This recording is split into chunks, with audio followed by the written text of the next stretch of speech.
Seorang komandan Hizbullah memperkenalkan senjata baru untuk melawan Israel. Senjata tersebut diklaim mampu membuat Israel kewalahan.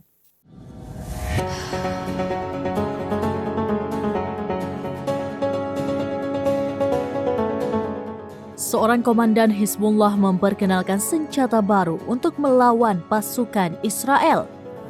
Senjata itu memiliki kemampuan anti lapis baja yang diklaim bisa membuat Israel kewalahan.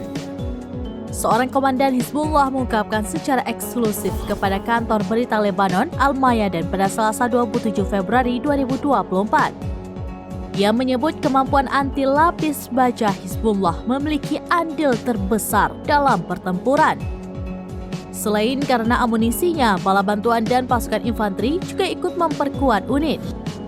Mereka juga mengajukan permohonan untuk dipersenjatai dengan amunisi baru. Menurut komandan Hizbullah, amunisi itu mampu menghancurkan rumah-rumah dan membunuh semua orang di dalamnya. Selain itu, Hizbullah juga memiliki dua jenis rudal lainnya, yakni sistem Tarallah dan sistem presisi khusus.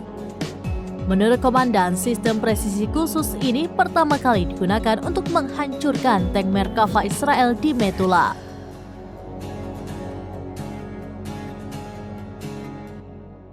Demikian informasi terkini Syederalun. Saksikan terus beragam informasi lainnya. Coba like dan share seluruh akun serambinews.com.